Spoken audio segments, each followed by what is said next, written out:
The Valdrine Empire stretched across 12 star systems, commanding respect and fear in equal measure throughout the galaxy. But on this dark night, none of that power mattered. Inside the royal palace on Valdros Prime, Emperor Thaxion faced something his armies could not fight and his wealth could not buy. His only son was dying. The baby dragon, barely a month old and named Xyrath, lay motionless in a special medical chamber that hummed with advanced technology. The tiny creature should have had scales that glowed with beautiful colors, shifting between blues and purples like the evening sky. Instead, his scales looked dull and gray, like ash from a dead fire. Every breath he took seemed to hurt, coming in short, painful gasps that made his small chest heave with effort. The medical wing had become crowded with the best doctors money could buy. Dr. Velris stood closest to the chamber, his body made entirely of living crystal that caught and reflected the room's lights. His people, the Crystallians, had been healing the sick for 10,000 years. If anyone could save the hatchling, it should be him. He moved a glowing device over Xyrath's body, watching streams of data appear in the air like holographic butterflies. But the numbers told a story nobody wanted to hear. 3 other doctors huddled nearby, whispering urgently to each other. One was a Nexian, his 6 arms allowing him to operate multiple instruments at once. Another was a Calarian, her large head filled with knowledge of how brains and nerves worked. The third wasn't even alive in the traditional sense. A synthetic being, more computer than creature, but brilliant at understanding diseases that confused organic doctors.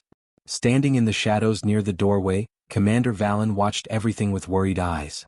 As head of the Imperial Guard, he had protected the Emperor from assassins, rebels, and invasion fleets.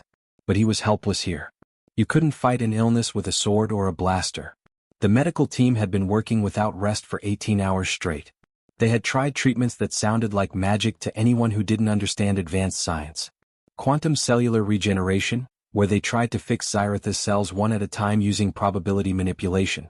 Psionic healing, where gifted individuals attempted to will the hatchling back to health with pure mental energy. They even brought in old Valdrine priestesses who performed ancient rituals, chanting words in a language so old that most people had forgotten what they meant. Nothing worked. Every hour that passed, Xyrath's condition grew worse. The monitors showed his heartbeat growing weaker, his body temperature dropping, his brain activity slowing down. He was slipping away and nobody knew why. Outside in the corridor, Emperor Thaxion paced back and forth like a caged animal. He was enormous, even for a dragon, easily 20 feet tall when standing upright, with scales that gleamed like polished gold. Heat radiated from his body in waves, making the air shimmer and dance. Tapestries on the walls rippled from the thermal currents. Guards stationed nearby had to rotate out every few minutes because standing near him was like standing next to a furnace. Ancient tradition said that parents couldn't enter the medical chamber during treatment. The idea was that emotional family members might interfere with doctors doing their work. It was supposed to be logical, practical. Right now it felt like cruel torture. Thaxion could hear his son's weak cries through the thick stone walls, and each sound felt like a knife in his heart. He had ruled an empire for 300 years. He had led armies into battle. He had negotiated peace treaties between species that hated each other.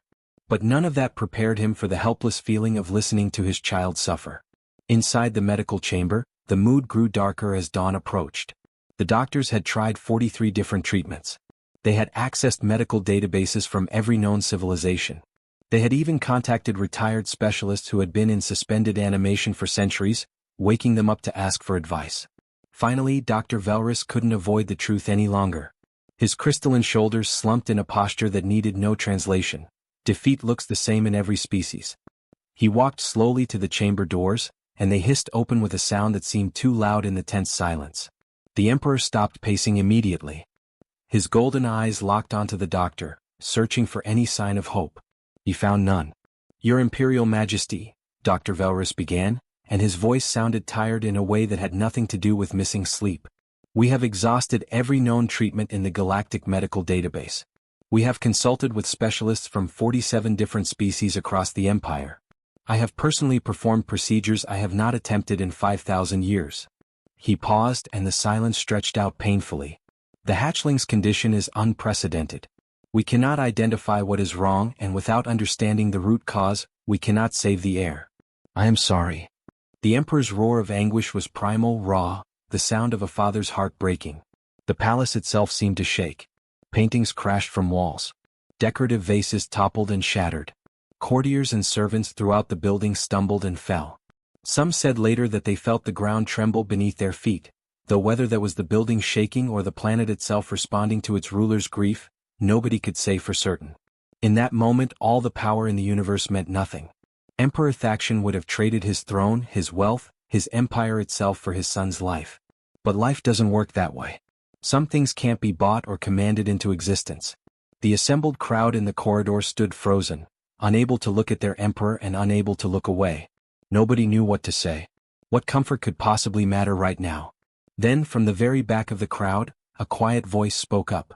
Your Imperial Majesty, there might be one option we haven't considered. Everyone turned to look. The speaker was Rachel, a young woman who worked as a junior diplomat.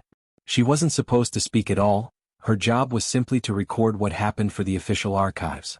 Her face was pale and her hands shook slightly. She looked terrified of her own boldness. But she had said the words and now all eyes were on her. The Emperor's gaze fixed on her like a spotlight. Speak, he commanded, his voice rough with emotion. Rachel swallowed hard and took a small step forward, feeling hundreds of eyes on her.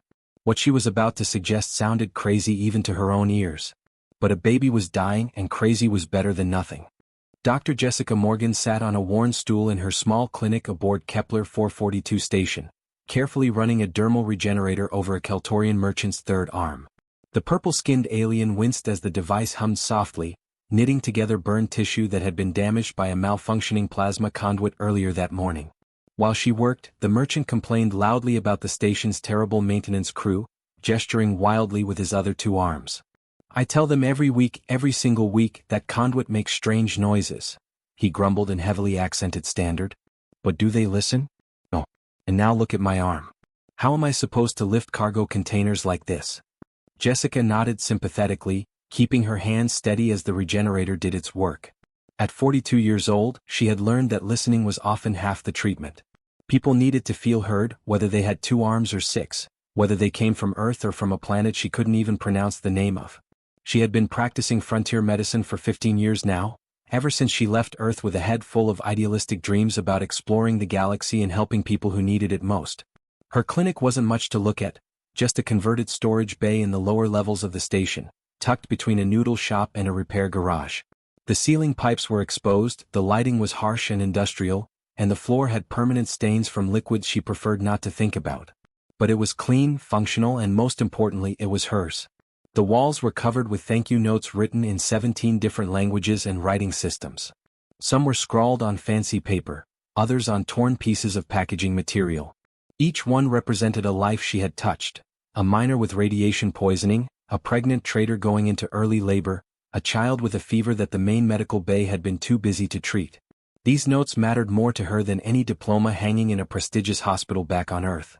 Reality had tempered those early idealistic dreams pretty quickly. There were constant budget constraints. Medical supplies out here cost 3 times what they did in core worlds. Language barriers made diagnosis challenging when patients couldn't clearly describe their symptoms. And then there were the truly bizarre moments, like the time a grateful patient tried to pay her with 2 live chickens because he didn't have enough credits. What was she supposed to do with chickens on a space station? But Jessica had never regretted her choice for even a moment.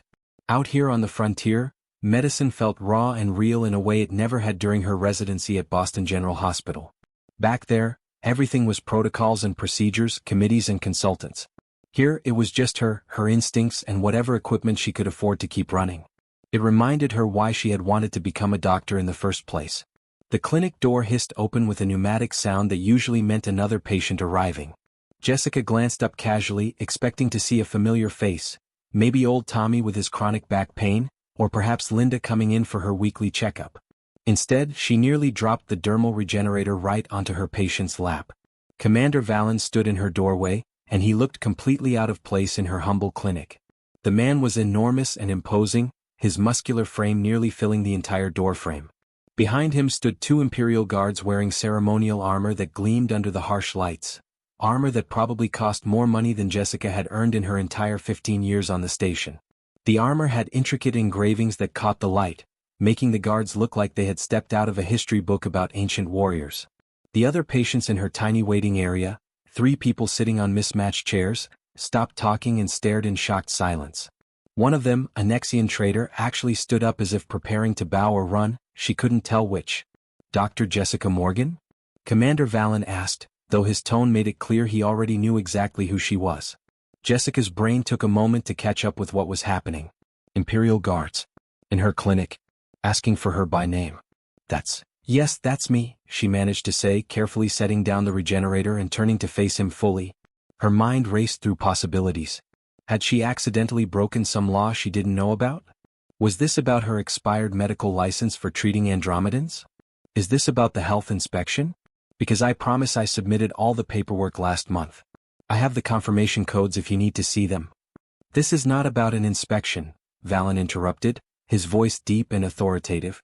I am Commander Valen of the Imperial Guard, personal security force to Emperor Thaxion himself. I am here on direct orders from His Imperial Majesty.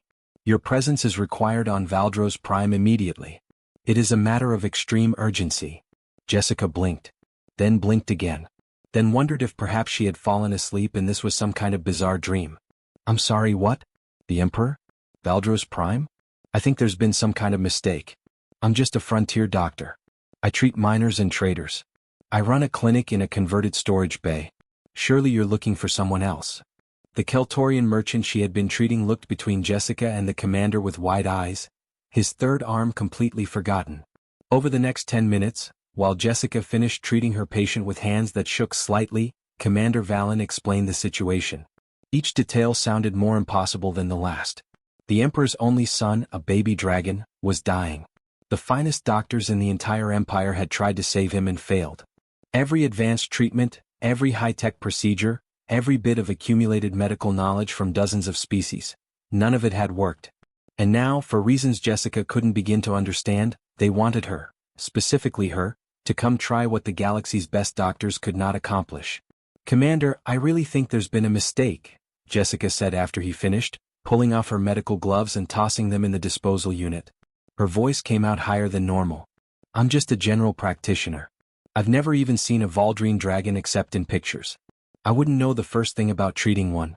You need a xenobiological specialist, someone from the Interstellar Medical Institute, someone with actual credentials and experience with exotic species. Those specialists have already failed, Valen stated bluntly, his expression unchanging. Every single one of them. The Emperor specifically requested you by name based on a strong recommendation from diplomat Rachel Hayes. She witnessed your treatment of a Keltorian merchant approximately 3 months ago. She said what you did was remarkable. Jessica's mind went back, sorting through the hundreds of patients she had seen. 3 months ago. Keltorian merchant. Then she remembered. There had been a medical emergency in the station's main cafeteria. A Keltorian trader had eaten something that triggered a severe allergic reaction. His complex 3-chambered respiratory system had been shutting down, his skin turning from purple to gray.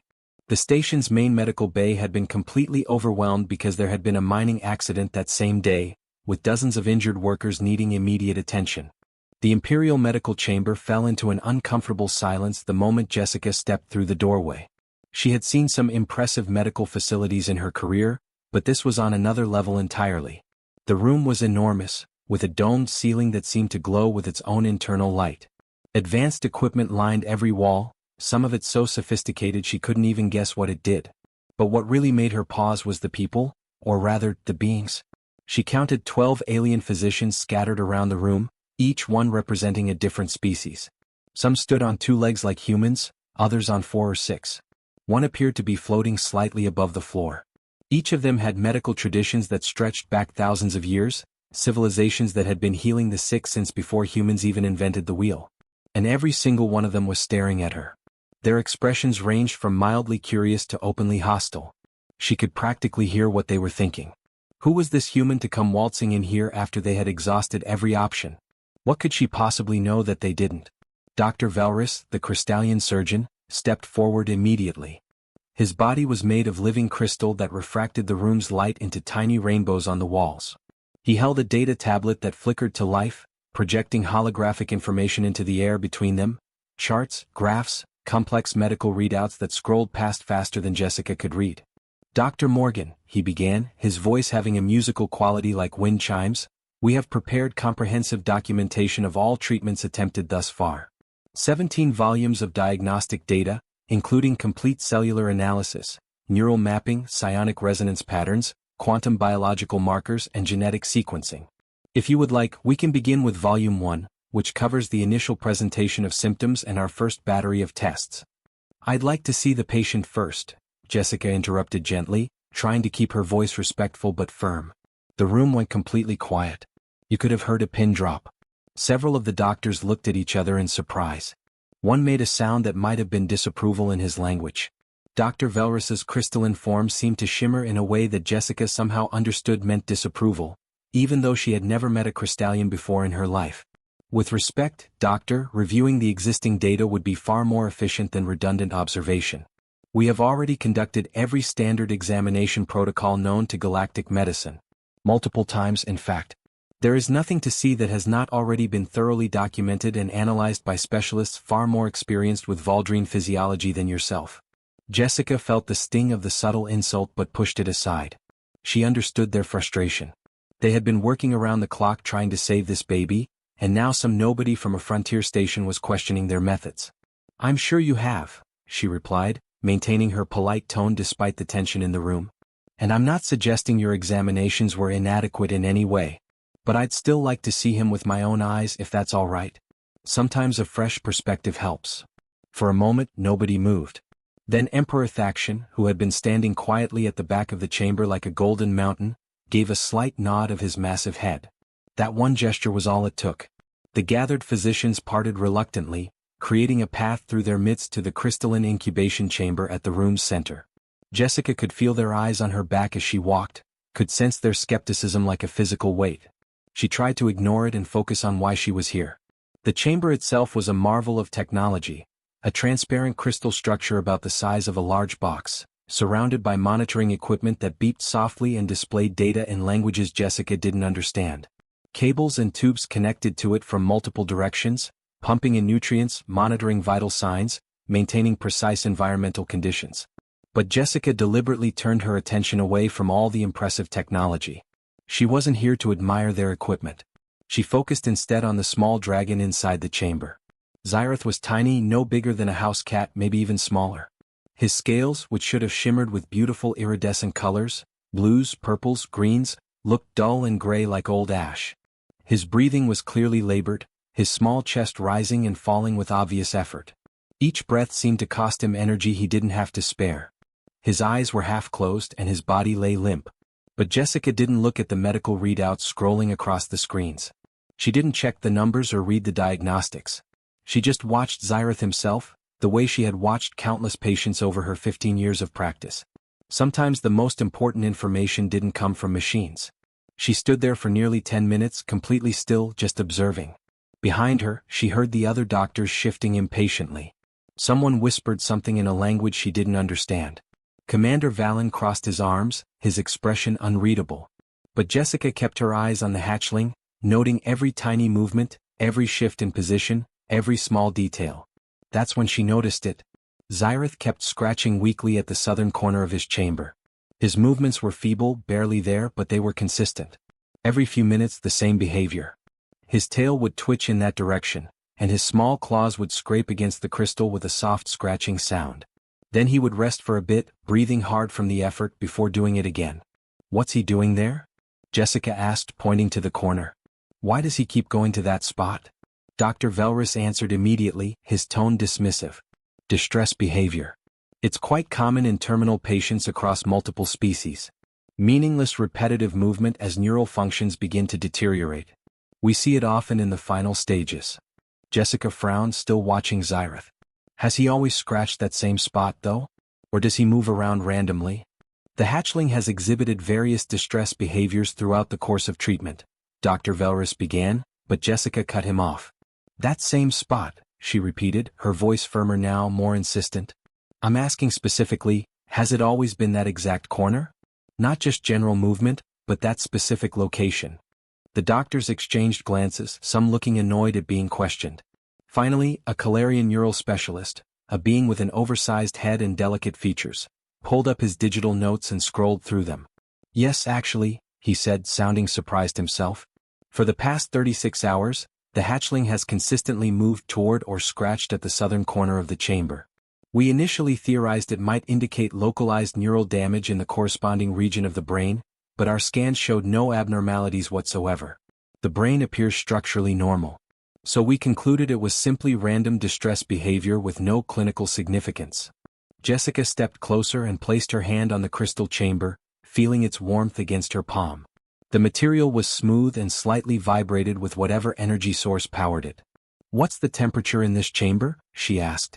40 degrees Celsius, Dr. Velrus answered immediately. Standard Valdrine nesting parameters, maintained with precision to within 0.1 degrees. Optimal conditions for development and healing. And humidity? 85%. Again, precisely controlled according to the Galactic Medical Database specifications for Valdrine hatchlings. We have maintained these exact parameters since the hatchling was placed in the chamber. Jessica pulled out her portable scanner from her medical bag, a simple, almost primitive device compared to the sophisticated equipment surrounding her. Some of the doctors actually looked amused at her basic tool. She ran it along the chamber's edges, checking the readings. "And these parameters never change? They stay constant all the time?" "Of course not," Dr. Velrus said, and his tone suggested the question itself was absurd. "Consistency is absolutely crucial for medical recovery in critical patients. Environmental fluctuations could stress the patient's already severely compromised system. We maintain perfect stability. That is basic medical practice." Jessica nodded slowly, her mind working, an idea beginning to form like puzzle pieces clicking together. "Commander Valen, would it be possible for me to see where Xyrath was born? The actual location, I mean. The Royal Nesting Cavern?" Commander Valen looked uncertain, glancing toward Emperor Thaxion for guidance. The massive dragon immediately gestured with one claw for them to follow him. "Dr. Morgan, I fail to see how this is relevant to the current medical crisis," Dr. Velrus protested, his crystalline body flashing with what Jessica was learning to recognize as agitation. "We are losing valuable time with every passing minute. The hatchling's condition continues to deteriorate. We should be discussing treatment options, not taking tours of the palace." But Jessica was already moving toward the door, following the Emperor. "Then we should hurry," she called back. Within 6 hours, a section of the palace gardens had been completely transformed. Jessica stood in the center of what the Imperial physicians were calling the experiment zone, though she could hear the skepticism dripping from their voices when they said it. She directed palace workers as they positioned the last pieces of her unconventional treatment plan, pointing here and there, adjusting angles, checking temperatures with her simple scanner. To any traditional medical professional watching, it probably looked like complete chaos. Random rocks scattered around. Plants placed seemingly without pattern. A shallow pool that wouldn't look out of place in a child's backyard. To Jessica, though, it looked like hope, the first real hope she'd had since arriving on this planet. She had created a miniature ecosystem, roughly 30 feet in diameter, right here in the manicured palace gardens. Large flat stones of varying colors occupied different positions throughout the space. Dark rocks, almost black, had been placed directly under heat lamps to create warm zones where Xyrath could bask if he felt cold. Lighter stones, pale gray and tan, were positioned in shaded areas where they would stay naturally cool.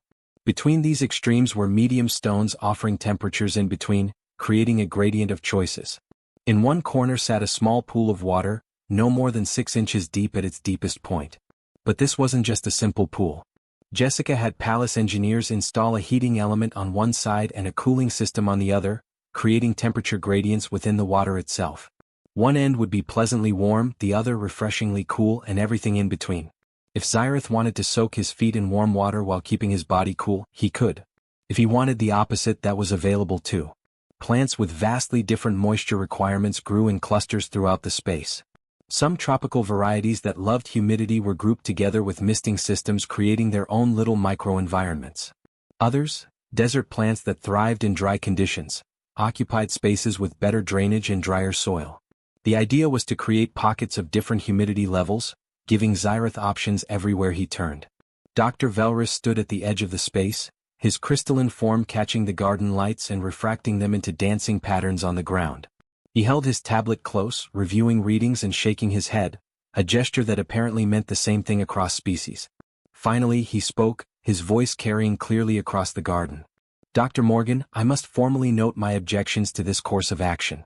For the official record, I am stating that you are proposing to remove the Imperial heir from a controlled, sterile medical environment and place him in what essentially amounts to a playground.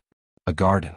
This goes against every principle of critical care medicine that has been established over millennia of practice. A habitat, Jessica corrected gently, not wanting to antagonize him but needing to make her point clear. One that mimics the natural conditions his biology was originally designed to thrive in. There's a difference. Designed by a species that went extinct 5 million years ago, Dr. Velrus countered, his tone sharp. We have evolved beyond such primitive approaches to medicine, Doctor. Modern healthcare is built on environmental controls, targeted pharmaceutical treatments, precision instruments and procedures. What you're proposing is regression, not progress. It's guesswork disguised as intuition. Jessica looked at the Crystallian doctor carefully, really looked at him. She realized he wasn't her enemy here. He wasn't trying to sabotage her or protect his ego. In his crystalline eyes, she saw genuine fear and concern. This doctor had spent 10,000 years learning his craft, perfecting his skills, and now he was being asked to stand by while someone with a fraction of his experience did something that violated everything he believed in. He was terrified they were about to make a fatal mistake with a patient he'd been fighting to save. She could respect that kind of dedication, even if she disagreed with his conclusion. Dr. Velrus, she said, her voice softer now, how long have you been practicing medicine? I know your species lives far longer than humans. 10,412 years, he replied, and there was obvious pride in his voice despite the tension of the moment. I was already an experienced surgeon when your species first discovered fire. That's incredibly impressive, Jessica said, and she meant it. In all that time, in all those thousands of years of practice, have you ever encountered a case where every advanced treatment failed? Where you threw everything you had at a problem and nothing worked? The doctor was silent for a long moment. Around them, the garden seemed to hold its breath. Finally he spoke and his voice was quieter. Yes. More often than I would like to admit. More often than any physician wants to experience. And in those cases, what happened to the patients? They died. Medicine, however advanced and sophisticated, has its limits. We are not gods despite what some patients believe. Sometimes biology defeats us. Jessica nodded slowly. Right now, at this very moment, Xyrath is dying. He's dying under the best care that your medicine, the medicine of dozens of species, thousands of years of accumulated knowledge, can provide. In 24 hours, maybe less, he'll be gone. You've tried everything in your extensive playbook and it hasn't worked. She paused, letting that sink in. So I'm asking you to consider something. Maybe, just maybe, the answer isn't more advanced treatment. Maybe it's not about better technology or more precise measurements. Maybe it's simply different treatment. A different approach entirely. What do we really have to lose at this point? Before Dr. Velrus could formulate a response, the garden's main entrance opened. Emperor Thaction entered, and every person present immediately stood straighter. The massive dragon moved through the space with surprising gentleness, personally carrying the crystalline incubation chamber that contained his son. His enormous clawed hands, hands that could crush stone or rend metal, cradled the chamber as if it were made of the most delicate spider silk. Through the transparent crystal, Jessica could see Xyrath's small form lying motionless inside. Dr. Morgan, the Emperor said, his voice tight with barely controlled emotion, are you ready to proceed? Jessica's mouth went completely dry. Her heart hammered in her chest. In her 15 years of practicing frontier medicine, treating everyone from miners to merchants to diplomats, she had never felt pressure like this. The weight of an entire empire's future rested on what happened in the next few hours. If she was wrong, if her instincts had led her astray, a baby would die and a dynasty would fall. But she had committed to this path. And standing here in this garden, looking at the habitat she had created, she believed in her approach. She nodded and stepped forward, her legs feeling steadier than she expected. We'll place him on this warm rock here, she said, pointing to a dark stone positioned under a medium-intensity heat lamp. The stone was about the size of a dinner plate, flat and smooth. It's similar to the temperature of his incubation chamber, so it won't be a shock to his system. But look, the cooler stones are within easy reach if he wants to move. And the pool is just over there. He'll have options, choices he can make himself. The Emperor approached the designated spot and gently set down the chamber. With what appeared to be a thought command, some kind of telepathic interface Jessica didn't understand, he opened it. The crystal sides separated like flower petals opening. Inside, Xyrath lay completely motionless, his breathing so shallow and irregular that for one terrible heart-stopping moment, Jessica thought they were too late. That he had died while they were preparing the habitat. Then she saw his tiny chest rise just barely. She reached in carefully, sliding her hands under the baby dragon's body. He was lighter than she expected, weighing maybe 5 or 6 pounds at most. His body temperature felt fevered against her hands, too hot, burning with some internal fire that was consuming him. She could feel his heart beating rapidly through his skin, way too fast, a hummingbird rhythm that couldn't be sustained. This close, she could see every detail, the dullness of scales that should shine, the way his small chest heaved with each difficult breath, the slight tremor in his limbs. "It's okay, little one," Jessica whispered, carrying him carefully toward the prepared stone. The watching crowd seemed to fade away. The pressure disappeared. In this moment, it was just her and a sick baby who needed help. "We're going to give you some choices now. Let's see if you know what you need better than any of us do." 3 weeks had passed since that nerve-wracking day in the garden, and the transformation was nothing short of miraculous. Xyrath was not just healthy, he was absolutely thriving in ways that amazed everyone who saw him. The once dying hatchling had tripled in size, growing from a tiny creature no bigger than a house cat into a young dragon the size of a large dog. His scales now shimmered with the most vibrant colors imaginable, deep blues that shifted to purples in the light, with edges that caught the sun and glowed like liquid gold. But what really told the story of his recovery were his behaviors. He played constantly, pouncing on leaves that fell into his garden habitat, practicing tiny roars that came out as adorable squeaks, and chasing after insects with the determined focus of a natural predator. These were the normal, healthy behaviors of a young dragon his age, behaviors that just weeks ago seemed impossible. Jessica had stayed on Valdros Prime to monitor his progress, checking on him daily, adjusting the habitat when needed, documenting everything for the medical records. But standing in the garden now, watching Xyrath leap from rock to rock with boundless energy, she knew her work here was finished. It was time to go home. The summons from Emperor Thaction came the next morning. Jessica assumed it would be a formal thank you ceremony, maybe they'd give her some diplomatic gift, perhaps a medal or certificate, and then she'd politely return to her frontier clinic on Kepler 442 station. She put on her cleanest uniform, made sure her hair wasn't too messy, and followed the palace escort to the throne room. She was not prepared for what she found. The entire Imperial Council was assembled. Dozens of important figures from across the empire filled the massive chamber. Senators, military commanders, chief justices, representatives from all 12 star systems.